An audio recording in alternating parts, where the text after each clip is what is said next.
today. And like I said, we could talk for hours and hours and hours about all of these different gods and goddesses. We aren't. We're just going to give a quick overview about them. And if one piques your interest, then you could be like, I'm going to research that.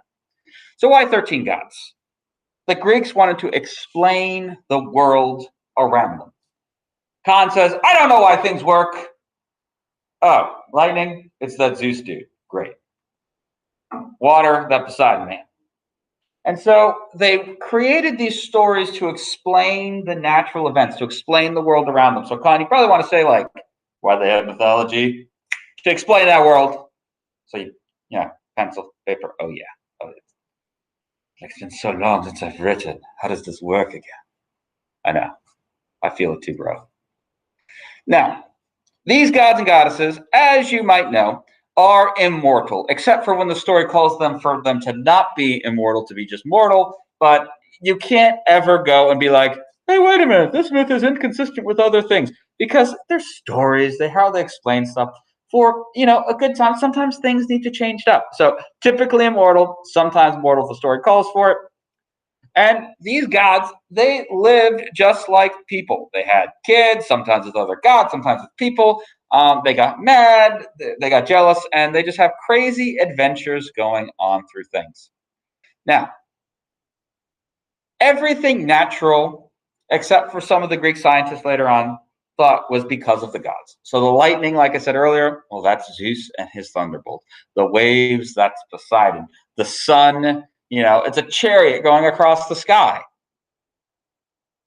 Now, typically the Greeks will acknowledge all the gods.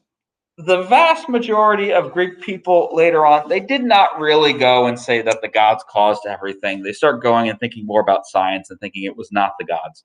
But they still acknowledged them.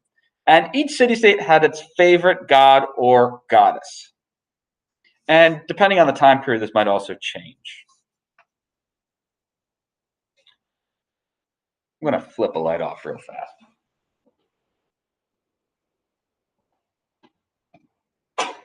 That's better.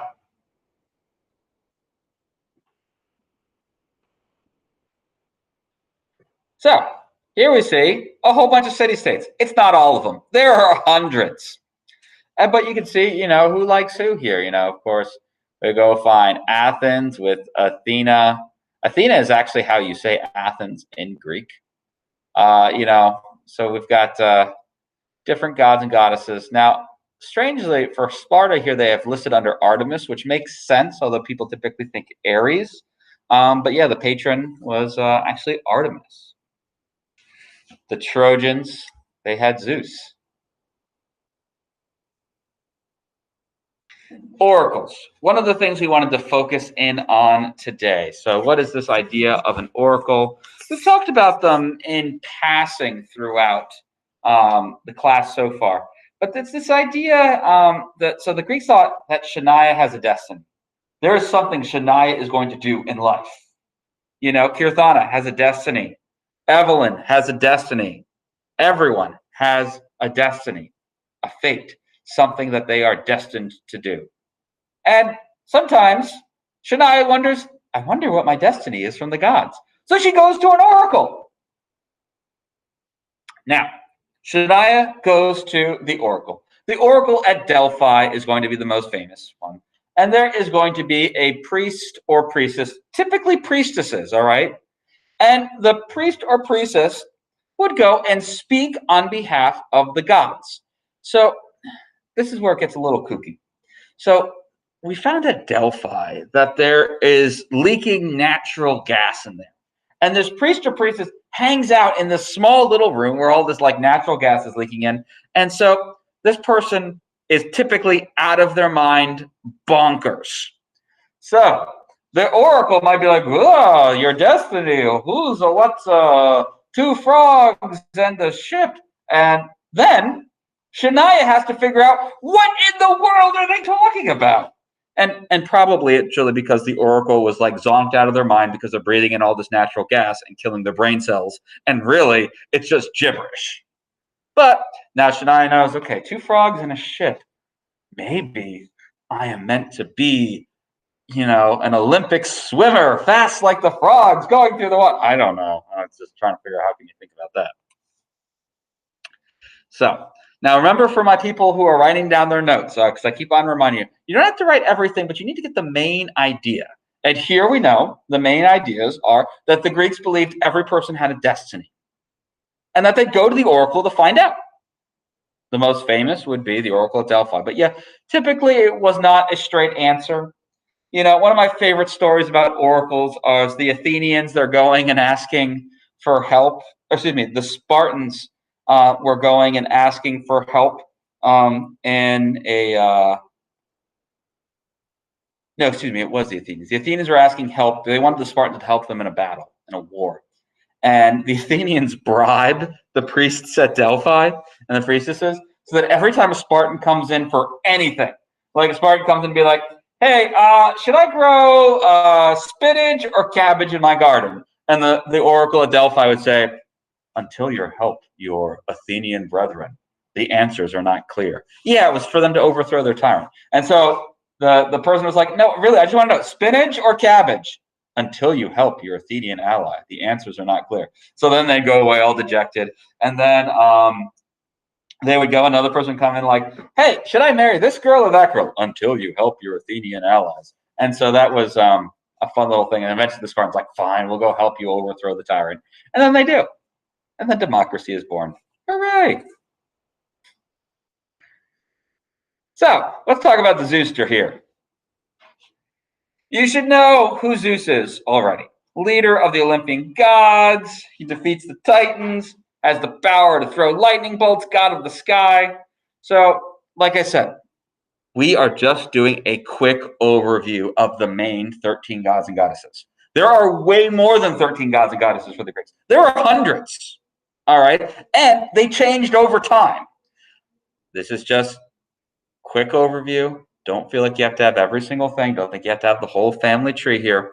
But the main idea with Zeus is Zeus besides being god of the sky and thunder and all that good stuff, he was married to Hera, king of the gods. But Zeus,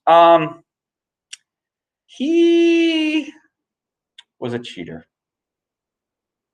He'd go down to earth and he fell in love with just about every girl he met. And then sometimes they'd be like, oh, wow, you're so handsome, Zeus. And then they would go. They'd think they're getting married. It turns out now he was a cheater. Sometimes he would change his appearance so he doesn't seem like Zeus, doesn't seem like God, seem like a regular person. He even changed into animals sometimes to try to trick people. I mean, he was not very nice. He was a bad husband. And so this is going to cause a lot of issues because Hera does not like her husband going and getting married to other people and stuff like that. So it's going to cause a lot of problems. Hercules, for example, is a half child of Zeus. Hera, queen of the gods, symbol is the peacock. Now, she is goddess of marriage. She actually probably was, we think, the first of the Greek gods that was worshipped. Her temples are way older than any other of the temples in Greece.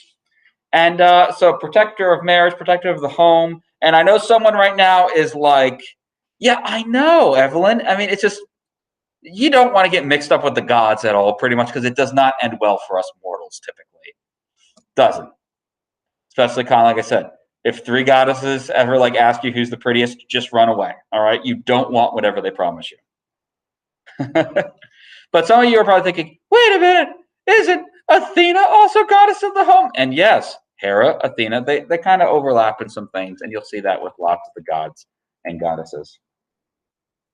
So like I said, associated with beauty, symbol of the peacock, and her and Zeus are almost always fighting, and it's typically because Zeus was being a bad husband and cheating on her. Gosh, golly, Zeus, don't you know better? Let's see here. Is that going to work like I want it to? I don't think this is going to work like I want it to. It didn't work like I wanted to. That's okay. That's okay. All right. So let's talk about Poseidon. Poseidon. That's how you say his name in Greek down here. Isn't that cool? Poseidon. I don't really speak Greek, although I do have. Oh, I don't have that up anymore. I had a poster with Greek in it. Sorry, I don't have it. A kiddo made it for me. It was really cool. something along the effects that like Mr. Kenny Rocks or something like that. Poseidon, you should all know him, god of the sea. If anybody has read any Percy Jackson, which I highly recommend, you all know Poseidon and what a troublemaker he could be. He's Zeus's brother. He's got a chariot through the sea. I mean, it's pretty awesome. And often, if it's not a problem caused by Zeus going and falling in love with another person, it's Poseidon going and getting ticked off for causing something crazy. Now, let's see here. Yeah, Percy Jackson's awesome, Eliza. I haven't gone and read like his spin-off series because now they have like I mean not the Percy Jackson, it's the Rick Riordan guy. But like how they have gone into all the other mythologies too. Like they have Hindu mythology now and Egyptian mythology and Norse mythology. I think it's just so great. Because let's face it, everyone always focuses on Greek mythology, but all mythology is good. Hades, the third brother of the trio, god of the dead, god of the underworld. He kind of got the short end of the stick there when he got to pick his god. He was not very happy about being stuck in the underworld. You know, he wants the sky, he wants the sea, he wants something better than just a bunch of dead people. But we have the whole story of the seasons having to do with Hades. You know, we have Persephone. You know, he goes and steals her away. You know, these guys need to work on the romance options here because just stealing people is not the effective way of marrying them. So don't get any ideas, Colin. You don't bonk her over the head and take her back to your cave. You know, you get her flowers and chocolate and stuff. Now, twice. Nice. And so, basically, what happened is he falls in love with Persephone. He steals her away. And then, of course, this is why we have the change of the seasons, because Demeter is sad when she's gone, so it's winter. She gets excited when she's going to come back, so it's spring. She's back with her mommy, and because she ate some pomegranates, and that's why she's there for half of the time. So if a god offers you pomegranates that are magical, don't eat them either. Okay, guys? Don't eat magical god pomegranates. And then it's when she knows she has to go back to the underworld, it's fall and gets cold. So cool things though about Hades, which you may or may not know. He's got the most awesome pet in the world, a three-headed dog, Cerberus, which is ferocious and mighty. Everybody always thinks about Poseidon and his trident, meaning three. Hades has a bident, which is pretty cool, you know, because you got mono, bi, tri. Khan's thinking about making a quad dent, otherwise known as a fork. Okay, and we're going to stop our notes at here so that I can explain what our assignment is going to be, so you're going to have more than sufficient time to be able to work on it. So I'm going to stop the recording. Are there any questions or comments